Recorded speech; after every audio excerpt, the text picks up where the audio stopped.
এইটো চাইছে জ্বলিছে কিন্তু আপোনালোকে চাব পাৰিছে না নাই জ্বলি আছে দিস মিন্স এটো মানে ফুয়েল হৈ গৈছে চাইছে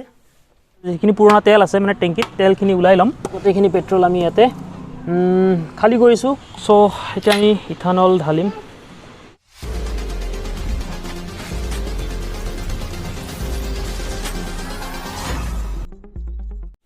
Hello everyone, welcome back to another video. Friends, আজি আমি ভিডিওটো বনাব গৈ আছো ইথানল মানে পেট্ৰলৰ যেটো 10% ইথানল ব্যৱহাৰ কৰা হৈ আছে হেইটো ইথানল আজি আমি ঘৰতে বনাম আৰু বনাই 100% ইথানল ব্যৱহাৰ কৰি বাইক চলাই পৰীক্ষা কৰিম যে ইথানল দি আমি গাড়ী মটৰ চলাব পাৰি নে নাই প্ৰথমতে মই আপোনালোকক এই এইবিলাক দেখাই লৈছো কি লৈছো মই কেনেকৈ বনাম মই স্টেপ বাই স্টেপ দেখাম প্ৰথমতে মই বস্তুখিনি দেখাই লৈছো কি লৈছো এইটো হৈছে ইষ্ট খমিৰ বুলি কয় আসলতে এটু পৰঠা সৰটা বনাওতে ব্যৱহাৰ কৰা হয় ই এক ধৰণৰ ফাঙ্গাস হয় সিঙ্গেল সেলড মাইক্ৰো অৰ্গানিজম হয় ঠিক আছে তো এটু আমি ব্যৱহাৰ কৰিম আৰু গুড় লৈছো আধা কেজি চেনি লৈছো আধা কেজি আসলতে খালি গুড় ব্যৱহাৰ কৰিও বনাব পাৰি বা খালি চেনিও ল'ব পাৰি মই মিক্স কৰি দিছো দুটাই যেহেতু একে ধৰণৰে প্ৰডাক্ট হয় সুগাৰ আছে আৰু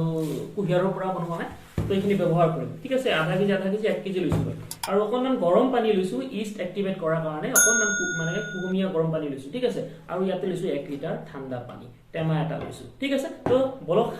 কি কৰিম ফাৰ্ষ্টত স্টেপ বাই স্টেপ দেখাইছো প্ৰথমতে কি কৰিম ইষ্ট এক্টিভেট কৰিম ইয়াতে অকনমান কুহুমীয়া পানীত ইষ্ট অকনমান দিম ঠিক আছে তো এইটো হৈ গ'ল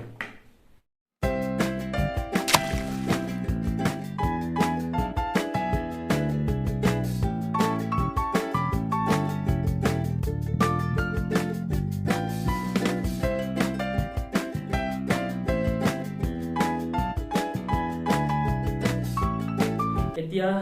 ইষ্ট ঢালি দিম ঠিক আছে তো ইষ্ট ঢালি দিলো গোটেইখিনি ওকে তো ইয়াৰ কেমিষ্ট্ৰিখিনি অকনমান কৈ দিছো বাৰু কেমিষ্ট্ৰি কিমান এটা নাজানো তথাপিও ইষ্টে সুক্ৰোজৰ পৰা কাৰ্বন ডাই অক্সাইড উলাই দিব মানে কাৰ্বন ডাই অক্সাইড উলাই যোৱাৰ পাছত ইথানল থাকি যাব আৰু এই প্ৰচেছটো কয় ফাৰ্মেন্টেশন ঠিক আছে তো 15-20 দিন মান থৈ দিব লাগিব যিমান কাৰ্বন ডাই অক্সাইড উৎপন্ন হয় হৈ থাকক আৰু মাজে মাজে যাতে গেছখিনি উলাই যাব পাৰে আমি খুলি দিব লাগিব তো মাজে মাজে মানে কি পাৰিলে দিনত এবাৰকে খুলি দিম আৰু অকনমান লৰাইও দিম ঠিক আছে এটো চাইছে কপাৰৰ পাইপ এটা 1 মিটাৰ মান 1 মিটাৰ অলপ বেছি আছে মোৰ এতে আৰু এটো এসি নাইবা ফ্ৰিজ মেৰামতি কৰা দোকানত পাই যাব কম দামতে আৰু কপাৰৰ পাইপ কি লৈছো সক কপাৰৰ এটা প্ৰপাৰ্টি আছে এন্টোকৰছিভ প্ৰপাৰ্টি বুলি কয় যেটো হাই মানে কপাৰৰ আৰু আসলতে যেটো সলিউশন আমি লাস্ট বনাইছো এই সলিউশনটো বাষ্প বনাম বয়েল কৰিম বাষ্পলৈ ৰূপান্তৰ কৰিম আৰু সেই বাষ্পটো পাইপৰ মাজেৰে পঠিয়াই ইয়াক কি কৰিম কুলিং কৰিম বৰফত ঠাণ্ডা কৰিম আৰু ঠাণ্ডা কৰাৰ সময়ত মানে খুব সোনকালে মানে ইথানল হৈ যাব মানে লিকুইড ফৰ্মলৈ গুচি আহিব মানে ইয়াৰ যেটো প্ৰপাৰ্টি বহুত ভাল মানে হেকাৰণে লৈছো এক কথা ঠিক আছে তো প্ৰথমতে কি কৰিম এক সুবিধাৰ বাবে অলপ কয়েল বনাম ঠিক আছে কয়েলৰ নিচিনাকে বনাম ওকে বঢ়িয়া কয়েল হৈছে সব কি কৰিম এতিয়া এই বয়ামটো চাইছে এটো বেলেগ এটা বয়াম ঠিক আছে তো এটো ফুটা কৰিম ইয়াতে ফুটা কৰিম ওপৰত এটা ফুটা পানী উলাই যাব পাৰে সো এমসিল লগাই দিম ইয়াতে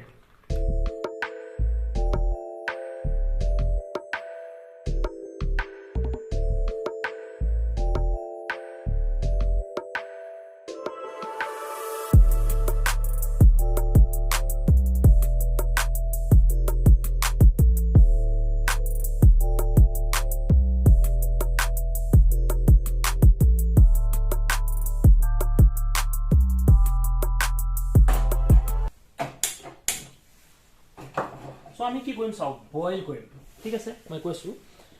ওয়াটাৰৰ বয়লিং পইণ্ট 100 ডিগ্ৰী সেলসিয়াস ইথানলৰ 78 ডিগ্ৰী সেলসিয়াস আৰু মিথানলৰ 65 ডিগ্ৰী সেলসিয়াস তাৰ মানে ইয়াৰ অৰ্থটো হৈছে মিথানল বা ইথানল পানী বয়েল হোৱাৰ আগতে বয়েল হ'ব অৰ্থাৎ বাষ্প হিচাপে পাইপৰে ওলাই আহিব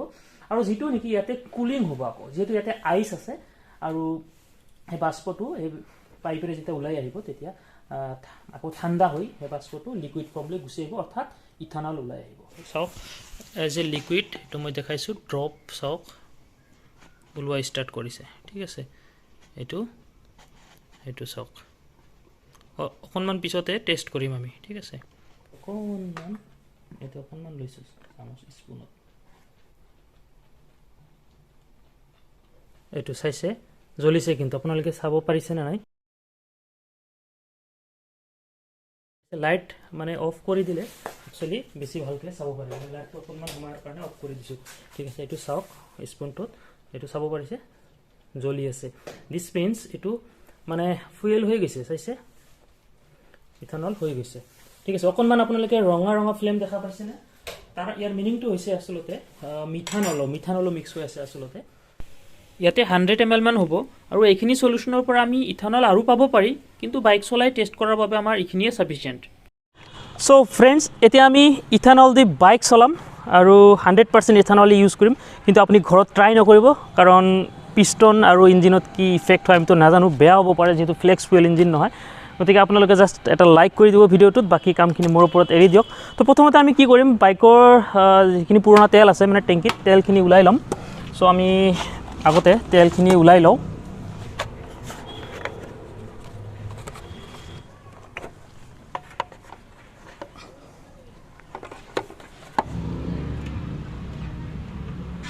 সে গোটেইখিনি পেট্ৰল আমি ইয়াতে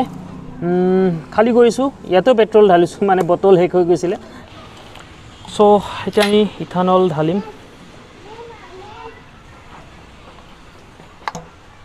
ঠিক আছে ओके फ्रेंड्स सो हम ये स्टार्ट कर स्टार्ट प्रथम बार तो लैसे कारण कार्बोरेटर अलरेडी पेट्रोल आसिले और पेट्रोल खिनि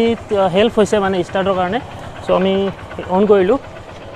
और कार्बोरेटर जिखिनि आसे सिखिनि आमी पुरी दिसु और अलप पिछते जिखिनि इथानल ढालिसु आमी इथानले काम करा स्टार्ट करिब तो आमी एतिया 1 मिनिट मान रम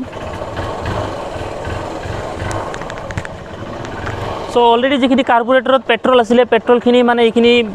पुरी आसे आरो मे बी हेक होइसे एतिया तो ठीक আছে एतिया इथानले काम करि आसे माने जिखिनि एतिया इखिनि इथानলৰ কাৰণে হৈ আছে তো আমি অকমান চলাই চাম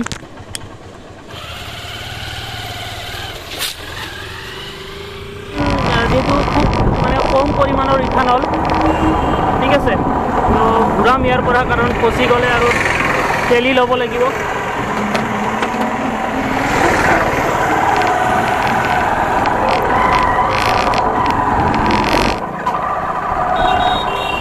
কোনো ধরনের অসুবিধা হচ্ছে না